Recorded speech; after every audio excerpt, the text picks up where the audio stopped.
Vamos tem crack. colocar uns números da Cracolândia para o nosso público Vamos. se inteirar? Olha lá. Locais de cenas de uso de drogas, né? O levantamento que eu falei que eu ia trazer é da ABAD, né? A associação, eles são muito ligados à Unifesp, né? E fizeram um levantamento de cenas de uso em capitais, daí o nome Lecuca, né? Então, além de São Paulo, tem também muito em Brasília e Fortaleza, né? Em 2016, levantaram 709 pessoas. Esses locais de cena, apenas quem tem mais de 15, quando tem mais de 15 pessoas, né, que a BIAD leva em conta.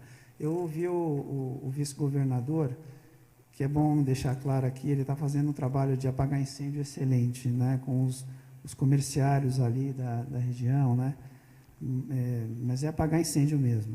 2017, 1.861 pessoas. 2017, 2 foi depois daquela dispersão, talvez, da Princesa Isabel, não me recordo. Fizeram 2 vezes em 2017 o levantamento. 2019, 1.680, que concentrou novamente. 2021, 1.343. 2022, eu sei que foi 600 e alguma coisa. E, enfim, naquele evento que teve, a Polícia Militar falou que foram 3.000 pessoas, né, quando invadiram uma drogaria e um supermercado. Foi agora, né? A Polícia Militar falou em 3.000 pessoas, mas o vice-governador falou que eles fazem um trabalho com 2.200 pessoas, então, de uso de crack. Esse levantamento ele é importante, mas não é tão importante que fala assim, o fluxo vai muito com a questão da segurança pública. O segundo, que é, sim, importantíssimo, vamos ver o que é já é o segundo esse aqui, esse já está aí no ar. Ó. Tempo de frequência. Então, esse levantamento chegou, olha só, 39%, ou seja, 40% estão lá há mais de 10 anos. Gente, isso daí... É bastante, hein? 30%. Não, quem está lá há mais de 10 anos usando crack, não tem mais saída, já é a vida dele lá, não tem como você recuperar esse tipo de pessoa. 40% deles não tem contato, e provavelmente sejam esses, não tem contato nenhum com o familiar. Então, é um grupo que você não tem como, é uma situação, só Jesus mesmo, uma política pública tem que ser, a gente não pode esperar só do governo, a sociedade tem, né? E só Jesus mesmo para, enfim, só um milagre mesmo. E das leis também, que a gente vai voltar a falar. Isso. Nós estávamos falando, a gente comentava isso, né, sobre a Cracolândia, e o cara que está há muito tempo lá é complicado, né? Tem, e inclusive alguns já falaram para nós que não adiantava a gente ir lá, porque quem está lá é uma opção de vida. Falou claramente para mim assim, falei, não é totalmente assim não, porque a gente tem pessoas que saíram daqui hoje tão bem, que a gente vai continuar fazendo o nosso trabalho. O crack é muito difícil, como eu falei, né, eu trabalho com um grupo, no Irmão Faria, né, no Núcleo de Ação Solidária Irmão Faria. Ali, quando tem alguém que usa ele é adicto da cocaína, a gente consegue ainda, mas eles vão embora, eles não ficam, os que têm dependência do crack. Você vê que só 5% estão lá há um ano. Ali interno. Só 5% estão lá há um ano. Né? Inclusive, esse levantamento coloca um exemplo de uma pessoa que ele é casado, trabalha com carteira registrada, mas quando chega na sexta-noite, ele sai, a esposa fica lá, ele só volta no domingo à noite. Então, ele vai sábado de manhã, talvez, ele vai para lá e volta no domingo à noite. Enfim, é o primeiro passo. 80%, um último dado desse levantamento, 80% das pessoas que estão na rua, que estão lá, não eram morador de rua. A gente pensa que, tanto é que a gente está com 30 mil moradores de rua, dizem aqui em São Paulo no levantamento, mas 80% dos que estão lá iam por causa da droga e aí acabavam ficando. Mas não é porque estão na rua que acabam sendo levados para a Cracolândia. Tem também um negócio aqui, em muitos grandes partes consumidores de crack estão morando em casa, não estão na rua. E às vezes até trabalhando. Sabe o que eu tomei nota? Muitos estão na rua. São Paulo, o centro de São Paulo está com aproximadamente 33 mil imóveis abandonados. E na cidade inteira, uns 290. Esse é o IBGE. Olha só que interessante. Esse aqui para mim, é o mais importante. Vocês estão vendo? colocar, deixa eu ver, acho que não vai dar, mas acima de mim, está vendo aqui ali no canto central alto, no meio, no meio para a esquerda. Está lá, Campos Elíseos. Estão vendo ali Campos Elíseos? Deu para ver? A gente tem Campos Elíseos. Em cima de você? Não, em cima de mim está a Barra Funda. Em cima de mim está a Barra Funda. No meio. Não, no meio, lógico. Campos Elíseos. E ali Santa Efigênia. Santa Efigênia, tá. Né? Vocês verem que Campos Elíseos, o governador que foi eleito, né, o Tarcísio, eu até votei nele, que ele falou que ele ia cuidar disso, né? Mas quando ele foi eleito, primeira manifestação pública dele, ele já falou, olha, é muito complicado, quem vai cuidar disso é o meu vice. O vice está apagando incêndio, né? Mas existe um projeto para o governo de São Paulo sair lá do Palácio dos Bandeirantes e ir lá para o Campos Elíseos. Para o Campos, o antigo palácio. Só que o vice-governador está falando, mas olha, é uma PPP isso. A gente tem um projeto que vai ficar pronto no final do ano, mas vai ser uma PPP, ou seja, parceria público-privada. Então não vai ter dinheiro público para isso. Ou seja, né, para revitalizar esse centro, por que eu tirei... E é uma judiação ali, né, Silvio? Porque o que tem ali de aparelhos públicos, né, bibliotecas, teatros, né, é um negócio assim fabuloso, né, no campo da cultura, né, que é a minha área, né, e que as pessoas agora têm medo de ir lá. Sim, né? Não consegue ir lá. Né? Tem o SESC, né? Tem teatros, tem bibliotecas, tem museus. Sim. É um negócio assim fabuloso. O centro, ele era a maior concentração de serviços da cidade, com maior acesso de transporte, ainda com maior acesso, com maior número de bancos e restaurantes. Bancos, olha, para vocês terem uma ideia, né? Eu que sou do meio jurídico, Poder Judiciário Federal. O Poder Judiciário Federal, ele, em 1999, o Tribunal Regional Federal saiu da Praça da Líbero Badaró, do começo ali, né, com o Largo São Francisco, foi para Paulista, em 1999. Em 2013, a diretoria do Foro e a área administrativa, eram 2 prédios, saíram da Líbero Badaró e José Bonifácio, foram para a próxima Avenida Paulista. Tinha muito prédio da Justiça no centro. E esse ano, o primeiro prédio da Justiça Federal, na Praça da República, mudou para a Avenida Paulista. Né? Esse último tem até uma razão técnica, por causa da pandemia, a metade ficou, tinha até uma razão, mas, ou seja, é um vazio total, tem trabalho sobre isso. Tudo. E de 1970 a 2000, 50% da população que morava já saiu um pouco do centro, dos bairros do centro. Foi para as regiões, tudo bem, cresceu, nós temos 59 shoppings, né? 56 shoppings, 59 ruas especializadas em São Paulo. São Paulo ainda é a 33ª melhor cidade do mundo, de acordo com um estudo, né? Um relatório desse ano de 2023. Né? Mas eu queria pedir para o nosso Lira voltar com isso, não, com o mapa. Porque ele representa bem. Você sabe, eu vou falar aqui, eu fiz uma pós-graduação de gerência de cidades na FAP, né? Então, vou falar algumas coisas aqui. A gente sabe que talvez técnicos, espero que alguns técnicos, administradores, vejam esse programa, como diz a vinheta aqui, a ideia é levar o melhor conteúdo, né? Eu estou aqui com a minha cara e meu coração aqui, né? E eu fui verificar questões em outras cidades, né? Então, nós temos um exemplo em Nova York, né? Que eu acho muito interessante. Eu botei ali o elevado Costa Silva em vermelho, agora não é mais, agora é elevado João Goulart.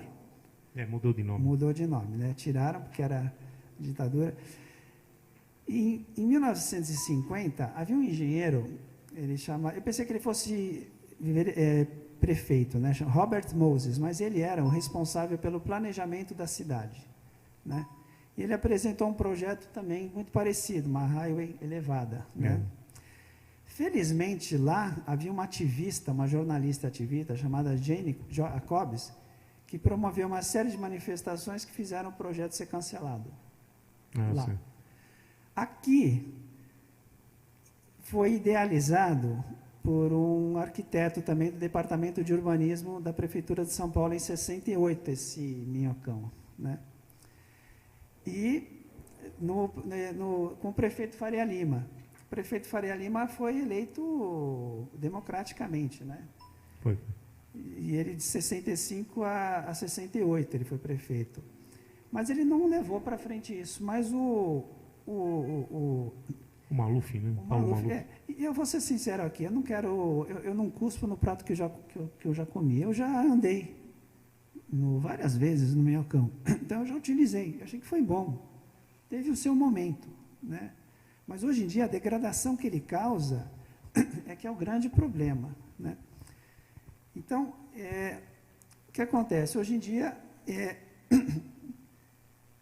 ele tem 70 e a 80, quase 80, às vezes alguns picos de 80 mil pessoas que passam lá, mas 70 mil pessoas passam diariamente ali, né? E o minhocão, ele é um típico exemplo de que ele foi construído, o centro da cidade é para as pessoas transitarem, não é para ninguém morar. Porque quem vai viver num lugar assim, né? Pedir para o Liraucio colocar alguns slides. A gente tem tempo ainda ou já está quase no... Já daqui a pouquinho já entrou. O meu pai estava falando com o Liraucio, ele ia fazer 105 anos esse ano, né? Se ele tivesse vivo. Então ele fala, quando fizeram o Minhocão, ele achava um absurdo, porque era um lugar, era uma avenida bonita, ficou feia. Ficou totalmente feia. Ficou lembra, horrível. Né? O João lembra bem. Falaram muitas vezes em demolir, mas acho que não foi para frente essa ideia, não. Olha, vamos ver, a gente vai entrar nisso, viu? Sabe por quê? Porque, para falar dessa degradação, tem duas razões. Uma que é uma sociedade adicta que a gente vive. Isso é verdade. Sabe quem falou essa frase? A primeira vez que eu ouvi, sabe quem foi que falou? Tenta adivinhar. Roberto. É próximo do nosso meio. Não foi o Adão? Não, o Dandão não, foi Silvio. Você mesmo. Foi você mesmo. Eu ouvi essa frase de você. Fui eu? Primeira reunião que eu participei do IFL, o Roberto falou. Eu já falei tanta coisa que eu esqueço. Olha, nós vivemos agora eu lembro, é verdade. Nós sociedade vivemos adicta. Numa sociedade adicta. E eu não tenho muita... Você me surpreendeu agora. Muita esperança. Eu não tenho muita esperança com a gente reverter essa questão. Mas com as políticas públicas, né, existe ainda alguma esperança. Olha só como era a Amaral Gurgel. Eu fiz esse caminho aí durante uma década, mais de uma década. Virava nessa esquininha aí. Olha como ela era larga. Que maravilha. Era uma avenida bonita. Sim. Ela deteriorou. Exatamente. Olha só, fazer uma coisa dessas na sua frente. Fica claro que ali não é um local que você dá a entender que ali não é o local para as pessoas morarem. Não. Né? Por causa do barulho, enfim, a degradação é gigantesca. Né? Olha só, gente, eu queria dizer uma coisa aqui para vocês, eu acho importante falar, porque eu já sou de uma geração anterior, mais antiga, né? O Sérgio Mota foi ministro das Telecomunicações do Fernando Henrique Cardoso. Ele falou uma coisa, volta um pouquinho nessa imagem, isso, por favor. Ele disse, olha, o Minhocão, ele transtornou a cidade de São Paulo. Foi verdade. Ele transtornou, porque olha que beleza, eu queria mostrar com essa imagem que eu encontrei, olha só, você com certeza aí, você conseguiria abrir uma faixa de cada lado. Não precisaria... Já era 3 ou 4, olha só, ali, pelo tamanho, já eram 3 ou 4. Ali no largo, eu não encaminhei a foto, mas no largo com a Avenida Angélica, é maior ainda, e eles utilizaram até uma subida. No meio do Olha só, você trocou 2, tudo bem, você trocou por 4, porque são 2 vias que vão, 2 que voltam, né, do centro. Mas, com certeza, 2 ali já era suficiente. Já dava. E eliminaria semáforos, né, para fazer desvios para resolver. O Sérgio Mota, eu não sou engenheiro, mas o Sérgio Mota, ele teve no programa Roda Viva, né, a gente não tem isso na internet, que não é do tempo. Mas ele fala, olha, um túnel, ele estava comentando um túnel, você liga ele de um congestionamento a outro. Tanto é que o pessoal no Minhocão fica parado ali, andando a 5 por hora, né? Todo se mundo acumula, sabe. né? Vai Exatamente. Não resolveu. Você não, enfim, naquela época não havia ainda ideia de fazer um rodízio, por exemplo. Uma política pública excelente, né? E deu nisso, né? Você sabe uma coisa, vamos supor, o Minhocão ele é baixo relativamente. O metrô Santana, você vê, ele é mais baixo. Lá aqui na Anhangamelo, ele é bem mais alto. Os metrôs são feitos bem mais... Para não ter intervenção urbana embaixo, entendeu? Para não impactar embaixo, que fica uma coisa... Perfeito. Que é o Minhocão. O Minhocão é terrível, ele é baixo, o escuro fica aquela coisa horrível. Perfeito. Né? E existe 5 metros de abertura para a luz. Não passa. Né? Não passa. E você vê, quando é um metrô ainda, a gente tem lá no Carandiru, né? A gente tem uma grande concentração na Cruzeiro do Sul ali, moradores de rua ali, né? Tem. Mas a degradação ainda não é tão grande, porque você tem comércio ainda dos dois lados, né? Aqui a gente perdeu, infelizmente, nessa região, perdeu muito com o comércio da rua. Vamos continuar ou vamos para o... Vamos. Tem um intervalinho? Então, tá. Espera um pouquinho. Você quer falar alguma coisa? Já falou. Para piorar, fizeram uma ciclovia embaixo do Minhocão. Eu já vi vários atropelamentos ali. De bicicleta. Uma morte, inclusive, né? Eu já vi gente com a cabeça quebrada no chão, pessoal chamando o resgate, já vi briga, gente atropelando criança. Tudo isso debaixo do Minhocão. Terrível, né? Como esporte, como lazer, o Nuno Cobra, que era o técnico do Ayrton Senna, né, no livro, ele coloca assim, olha, esses corredores para as pessoas correrem, por exemplo, né, como tem lá no Sumaré, isso é um absurdo, porque a pessoa está respirando aquele escapamento. Né?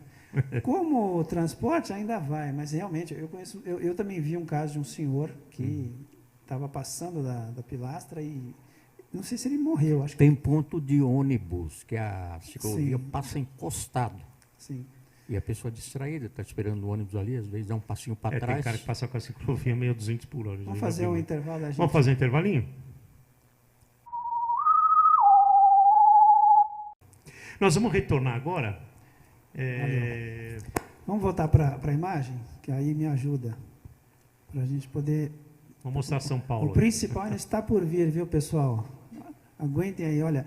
Primeiro ponto, volto a reprisar, não era necessário do ponto de vista... aí voltou, né? Aí está voltando. Vamos... Mais um para frente. Ver se você consegue ir para frente. Ah, perfeito. Então, não era necessário, trocou 2 por 4. Né? Olha só, gente,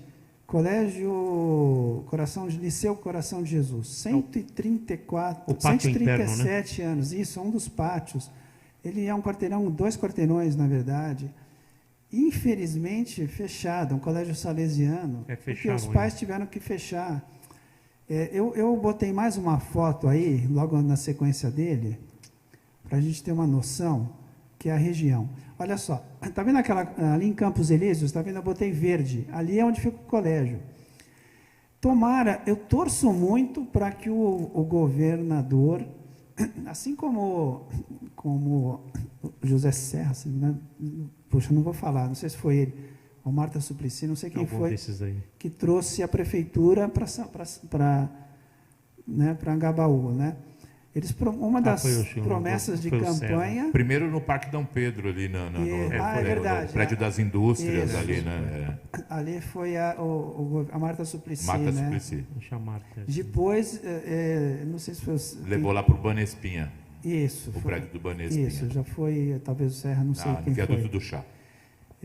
Mas o que é interessante aqui é que, enfim, essa ligação não dá para a gente tirar...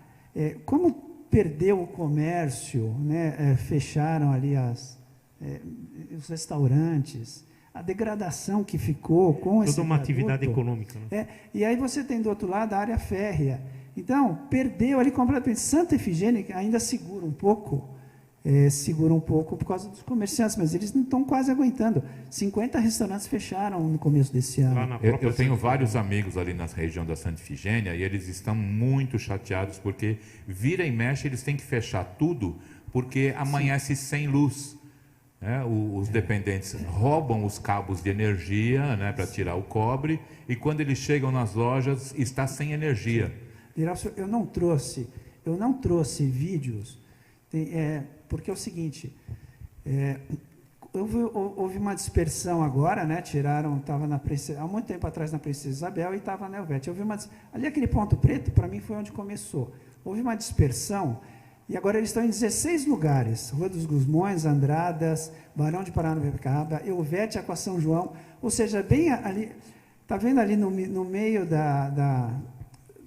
do viaduto ali, agora João Goulart, é onde começa a Helvétia, né? É ali, ó. No meio, ali, na esquina, Helvétia com São João, né, tem um ponto com mais de 20 pessoas, né, porque a prefeitura ela reconhece local de uso de drogas quando tem mais de 20. Né? Largo General Osório, Protestantes, Triunfo, Vitória, tem 3 pontos na Duque de Caxias. E eu deixei para o jornalismo, para a imprensa material, transmitir isso. Por exemplo, tem um caso na internet, um morador que ele está no térreo, ele falou assim, não posso sair daqui para ir na padaria, né? E a padaria já está mais longe agora. Enfim, eu não trouxe aqui porque eu acho que é desnecessário, porque a imprensa material já, né? E não é toda ainda que transmite isso. Então tem um senhor, isso quem está falando noticiou a Folha de São Paulo, tem um senhor de 67 anos, que ele sai com um facão de 45 centímetros para levar a filha e a neta na escola. Tem uma senhora que trocou o celular, né? Ela leva um apito para chamar as outras 5 mulheres para todas levarem as crianças. E aí o liceu, vamos voltar para o liceu, para a imagem, o liceu infelizmente fechou esse ano, 130 anos no colégio salesiano, né, de um grupo católico, é uma tristeza tão grande. Um prédio isso. bonito, né? Grande, enorme. Sim. Dá para ser um palácio aí do governo. Pois essa ele é bem grande. Faz um retrofit, né? É o nome que está na moda aí. E um anexo no meio, né? Que tem Acho que na próxima imagem dá para a gente ter uma noção melhor dele. Opa, aí. É o tempo do Maluf. Olha só, claro que tem uma paróquia, né? Mas talvez um retrofit muito aí, bonito, talvez, muito enfim, bonito. eles estão falando numa PPP, né? Quem é que vai? Eu não sei quem vai investir. Isso que é o problema, muito investimento no centro. Exatamente. Só que o governo, às vezes não é nem o governo que assume, às vezes. Pode ser qualquer governo, o problema é a lei. Nós não temos lei no país. Nós vamos entrar no assunto. Olha, essa imagem, é o próximo assunto. Essa imagem, olha só, eu tirei da internet como é que está atualmente ali na rua. Olha que tristeza. Um lugar tão bonito como era o colégio, o liceu Coração de Jesus. Você está lá perto. Coração de São Paulo, né? Coração de Jesus. Perto. Sempre ali pertinho. Toda semana eu estou na Barão de Piracicaba, nos bombeiros, também General Couto de Bangalinhas, onde começa o trabalho, né, da Missão Sena. Sim. E realmente ali está feia a coisa. Depois que eles espalharam, ficou pior. Enfim, está na porta de muita gente, né? É uma coisa terrível. Dia 6 agora, último, os moradores e comerciantes aguarda essa imagem. Ali da região fizeram uma reunião para ver o que vai fazer. Foi na Rua Santa Ifigênia essa reunião, no dia 6. O vice-governador, ele está fazendo reunião semanal com o pessoal, né? Principalmente com os comerciantes da Santa Ifigênia, né? Do lado de lá tem a Higienópolis, que segura um pouco. Uma comunidade da Higienópolis que certamente consegue segurar, né, a entrada lá, a depreciação. Mas do lado de lá é esse problema. Então, só Campos Elíseos, só mesmo aí com uma atitude, né? E aí nós vamos entrar agora nessa questão mesmo, porque eu reconheço que a degradação, né, dessa região se dá muito por causa do elevado, né? elevado que era um elevado Costa e Silva, e agora, enfim, foi no governo militar, né? Foi enfim, a imprensa não conseguiu. Né, prefeito? Sim, ele foi na primeira biônico, vez. Sim, ele em 69 ele entrou, ele inaugurou em 71, né? E como a ditadura militar não havia a imprensa como aconteceu nos Estados Unidos, né? Eu vi deu em cima. Eu vi um documentário, esse Moses, né? Robert Moses, que eu achava que era prefeito, no documentário ele conseguiu fazer ainda uma highway lá que ele dividiu Nova York em duas, né? Em dois lados. E da forma que foi feita, um lado não se comunicava com o outro, precisava só de carro, né? Então, de certa forma, dividiu ali a cidade, né? Mas isso ainda é pior ainda, esse elevado. Foi feito um projeto, quer ver, a próxima imagem. Eu vou falar um pouquinho sobre esse Parque Minhocão. Eu vou tentar ser bem claro, e, Roberto, eu vou pedir para você, se você me ajudar, você vai ser o termômetro, né? Tá bom. 2014, um plano diretor da cidade, era um governo da esquerda ainda, né? Foi o governo da esquerda, o PT estava no governo com a Câmara, e eles aprovaram um plano diretor que determinou a desativação, né, do Minhocão, com duas opções: demolição ou transformação, parcial ou integral num parque suspenso. 2014. O plano plurianual vale por 4 anos, mas, enfim, ou seja, uma gestão seguinte não é obrigada a seguir, mas, ainda mais por ter sido feito por um governo da esquerda, né, eu acho que deve ter um lado social muito forte. Né? 2017, o Jaime Lerner, eu até fui pesquisar, ele foi 2 vezes prefeito, 3 vezes prefeito. Curitiba era urbanista, né? 3 vezes prefeito e 2 vezes governador, né, do Paraná. Ele fez esse projeto em 2017 e esse projeto foi doado. Então a gente não pode reclamar. Mas olha que coisa irreal, porque olha, são os prédios da Paulista. Os prédios ali não são não são de espelhos, né? O lado de cá não é vazio, não é livre assim, tem prédio degradado. O projeto sempre faz essa. Exato. Olha, tem ele tem uma entrada de um prédio que é irreal, completamente irreal, né? E em 2018, a Câmara Municipal promulgou a lei. 2018. Promulgou a lei criando esse parque, né? Ele criou uma lei que criou o Parque Minhocão. Mas em 2019, em junho de 2019, o Tribunal de Justiça suspendeu, dizendo que ele era inconstitucional. Por quê? Quem pode criar um parque não é legislativo, é o executivo. A alegação de que... foi o legislativo que criou o parque? Isso, foi a Câmara Municipal. Teria que ser o executivo. Isso. Havia lá um vereador da oposição que falava, olha, imagina se cada vereador quiser criar um parque, né? Mas veja bem, foi uma votação, foi toda, né? Todos os partidos. Então, esse aspecto é meio ainda nebuloso, tanto é que eles recorreram para o Supremo. E não foi julgado ainda, né? Está lá parado. Como as coisas ficam paradas no Brasil. Mas o mais interessante, que nessa decisão, disse o seguinte: faltavam mais estudos para definir se a melhor opção é o parque ou a demolição. Eu sou a favor da demolição. Faltou estudo com todo os recursos que a Câmara Municipal tem, faltou estudo para um projeto que eles aprovaram, sem um estudo, né? Não fizeram estudo, foram uma aprovação. Enfim, eu acho que eu quero colocar isso aqui bem claro. Eu fico feliz de ter esse canal aqui, o Canal do Bem, para a gente estar adiantando isso. Eu espero que esse assunto continue, né? Já vou até colocar o seguinte: em 2021, o Tribunal de Justiça definitivamente considerou procedente o pedido que foi para o STF, né? Declarou inconstitucional, né? Mas essa questão, que faltavam mais estudos, ficou em aberto, era um outro fundamento, né? E se não havia isso em 2019, ou 2018, quando eles aprovaram, já existe agora, porque um arquiteto e urbanista chamado Lourenço Gimenez, né, formado pela Faculdade de Administração e Urbanismo da USP, né, ele fez um estudo que justamente faltou lá. Ah, tá. Faltou naquela época que a própria justiça, né, quando suspendeu, disse que faltava um estudo sobre o que seria melhor, o parque, a demolição ou o parque. E deram, esse arquiteto urbanista deu 2 exemplos. Esse aqui é da França. Deixa eu ver o nome desse caso aqui, Collet-Vertet, Paris, de 1990.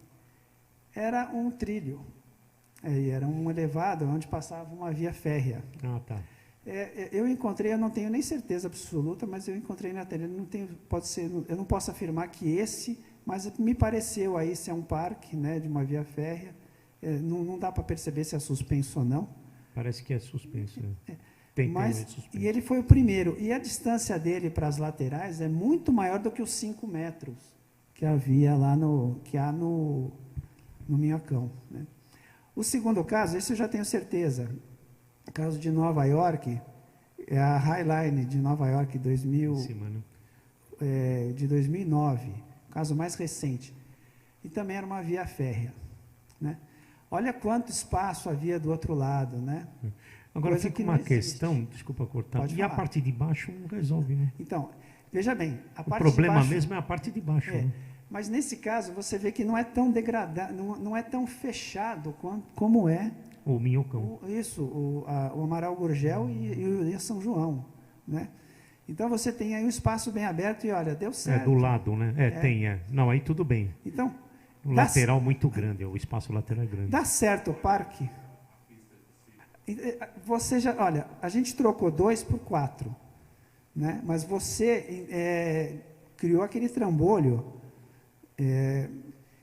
que você não melhora nada, porque como eu falei do Sérgio Mota, eu não sou engenheiro, mas o Sérgio Mota teve no Roda Viva, né? Ele falava pelo governo, né? E ele falou, você liga um congestionamento a outro, você não resolve nada, né?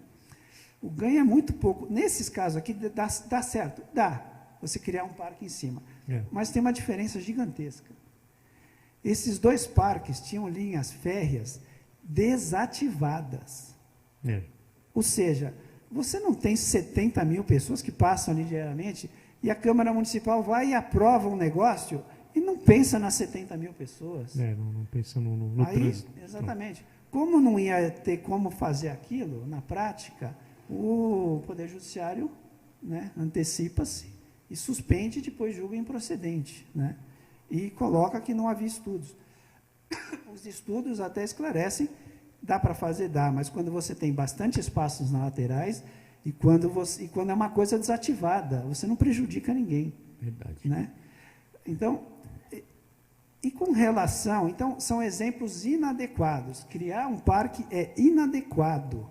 Eu fico muito feliz de estar aqui em primeira mão, no Canal do Bem, trazendo essas colocações. Nós vamos ter mais um intervalo agora, né? Tá. Rápido. Pessoal, agora.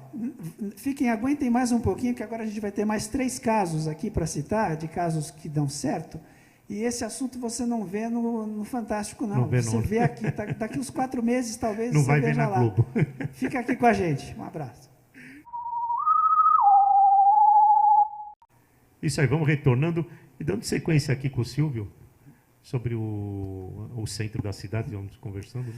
Vamos ver agora os casos que eu acho que deram certo. Isso chama-se benchmarking, tá? Para o pessoal da administração.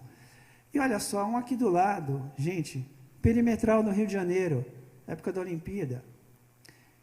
Foi para baixo. Demolição. Derrubaram a perimetral. Derrubaram da mesma época do Minhocão. Era a moda exatamente. Fazer isso, né? Tinha os mesmos problemas ali de degradação. E felizmente ali, acho que não sei se foi o Eduardo Paes, não sei, mas está de parabéns o Rio de Janeiro, o governo do Rio de Janeiro, a prefeitura, de ter derrubado isso. Olha só, isso demonstra que esse local é de passagem. Imagina fazer isso num local residencial, né? Enfim. Olha a degradação que era lá. Aí demonstra bem. Então, eles conseguiram, numa tacada só. Olha como é hoje lá. Esse daí, muito bonito, né? Esse daí é o Pierre Mauá. Esse que demoliram é o Conde Fronten? Do Rio de Janeiro? Não, era a perimetral. Tá. Eu confesso E que ali está o Museu não- do Futuro, né? Isso, exatamente. Eu tive lá um pouquinho antes da pandemia, não consegui, que tinha muita gente. Mas olha que maravilha, olha a transformação. Isso é revitalização, e é isso que precisa. São Paulo, é uma vergonha a gente conviver com isso. São Paulo é uma cidade belíssima, de uma arquitetura belíssima, mas, infelizmente, a gente precisa revitalizar São Paulo. E no Rio de Janeiro, um exemplo, ó, demolição, Fica bom. Fica bem. exemplo para nós. Esse caso aqui é a Big Didi de Boston, né? Concluíram que seria melhor uma via expressa subterrânea. Infelizmente, no Minhocão, a gente não pode fazer isso, porque já passa o metrô na São João, que é a estação Santa Cecília. Seria uma solução muito rápida, porque você pegaria dois tatuzões a 14 metros por dia, eles fazem isso, os metrôs, eles fazem um de cada lado, né, até se encontrar. Em 100 dias, você resolvia os 2.800 quilômetros, 2.800 metros. Em 100 dias, você resolvia o problema. É claro que depois tem um tempinho a mais, né? Lógico. Mas não dá para fazer naquela região por causa do metrô na São João, na Santa Cecília, que está degradadíssima. Esse caso aqui, gente, é o último slide. Melhor exemplo do mundo. Olha aqui, Seul. Chama-se Cheongyecheon. Em Seul, né? Era exatamente assim, né? Inclusive a parte de baixo cobria um rio que passava lá. E olha a foto atual, que é a foto da minha direita, não sei se está na direita ou esquerda a direita de quem vê, voltaram com o rio como era naturalmente. Então, hoje em dia, a gente tem que ter essa noção, olha só, do espaço. Tudo isso era mata antes, né? Minhocão era mata, né? Tudo bem, mas que se preserve o mínimo de ver da forma que dá, a gente poderia, enfim, construir uma via ali de primeiro mundo. Pode manter alguns trechos, você pode manter o viaduto ali, uma ponte, mas São João e Amaral Gurgel, como eram lindas, tirar a degradação, né, que é naquela região. Como eu sou muito, enfim, eu realisticamente falando, como eu não tenho muita esperança na nossa sociedade adicta, porque tem gente que ganha com isso, enfim, a imprensa ganha com isso, o futebol ganha com isso, todo um sistema com a bebida, exatamente. Como eu acho muito difícil a gente deixar de ter uma sociedade adicta, eu acho que seria uma solução, uma revitalização, um projeto urbanístico com uma demolição, inclusive seguindo a orientação de 2014 do plano, né, plurianual, que foi do governo de esquerda. Qualquer governo que entre agora, a gente tem uma oportunidade gigantesca, são as eleições municipais do ano que vem. Né? Então, eu espero... Vamos rezar bastante. Por exemplo, a gente não sabe, mas o vice-governador, por exemplo, está pagando o incêndio? Está pagando, mas eles contrataram, né, o projeto foi contratar 90 médicos para ajudar com esse pessoal, mas, enfim, espero que o governo estadual consiga e espero que o próximo prefeito cumpra aí tenha uma bandeira para resolver essa degradação. Esses problemas você não resolve de uma hora para outra, né? É muito tempo. É muito tempo, né, João? De uma hora para outra, nenhum governo, é difícil. Cada governo que chega, né, prefeito principalmente, tenta, né, ideias novas, uma série de coisas, mas não... Mas a gente não pode se enganar. Resolve nada. Eu votei no Bruno Covas porque ele falou que ele desse parque em Minhocão, mas só agora que eu fui estudar isso aqui... Né? Na campanha é um negócio. Exatamente. O Haddad levou até um príncipe lá, né? O príncipe que para mostrar, diz que investir lá. Não, o príncipe quis ir, o Haddad falou, vamos embora, quando o primeiro que apareceu lá e furou a fila. Né? Mas a gente não pode se enganar com os próximos, né, candidatos. Eu espero que o governador atual consiga, ele que é dessa área, que fez grandes obras, consiga trazer o governo, né, a sede do governo para Campos Elíseos, né? Champs-Élysées, Champs-Élysées. São Paulo, né? Eu espero e a gente espero que que um dos próximos candidatos, né? Eu voto naquele que falar que vou cumprir aquele plano diretor, né? Ajudar a cidade. Já tem meu voto e vou fazer campanha para ele. A gente tem ainda dois comentários que eu tirei da internet que eu achei que resumiram muito bem, né? Obrigado, Antônio. É para o Lira. Olha só, esse Carlos A., em 2019, ele fez esse comentário. O Minhocão teve seu papel, época em que a recém-inaugurada Brasília e o automóvel eram a síntese do país. É isso mesmo. O fanismo ajudado com a conquista da Copa de 70. Então, naquela época, né, hoje os tempos são outros. O automóvel vem perdendo seu protagonismo nas cidades. Adeus, Minhocão. Naquela época, tudo bem, a ideia que se tinha é do automóvel, né, que era grande novidade. O fator da época. Então, havia Brasília, e o próprio Maluf, ele quis fazer essa obra, que o Faria Lima não fez, ele quis fazer porque ele queria dar o nome de quem elegeu ele, que foi Costa e Silva. Né? Como não havia imprensa que pudesse, né, foi feita essa obra, desde a entrada dele, em 69, em 71 foi no aniversário de São Paulo. É interessante que no dia do aniversário um carro lá parou e causou o maior congestionamento. Tem uma foto, eu lembro. Então, mas hoje em dia perdeu, né, o protagonismo, o carro, né? Então a gente já tem um metrô embaixo. E esse cara foi fantástico, esse Carlos Raimo, agora recentemente, porque foi no final de 2022 esse comentário. Conheço a região antes da construção do Minhocão. Era muito bonita, com um comércio de grande qualidade. Era muito bom morar por ali. Procurem fotos do período antes da construção. Essa obra deve ser demolida com urgência. Só quem mora ao redor sabe dos danos desse trambolho. Quem simplesmente passa por ali não tem a dimensão dos problemas que causa. Né? Ele vai continuar, é o último slide esse. A revitalização da região passa pela demolição. E em muitos países, e em cidades brasileiras, como o Rio de Janeiro, que a gente acabou de ver, né, com a perimetral, como o Rio de Janeiro, estruturas dessas foram demolidas e os ganhos foram enormes. Sugiro que passem não pelo elevado, mas pela parte de baixo. Vejam a sujeira, comércio e moradias em ruínas. E, ao mesmo tempo, como bonito eram os prédios, as fachadas, algumas verdadeiras obras de arte. Vamos torcer para a demolição. Muito bom. Eu confesso que ele resumiu de forma perfeita e eu também estou torcendo por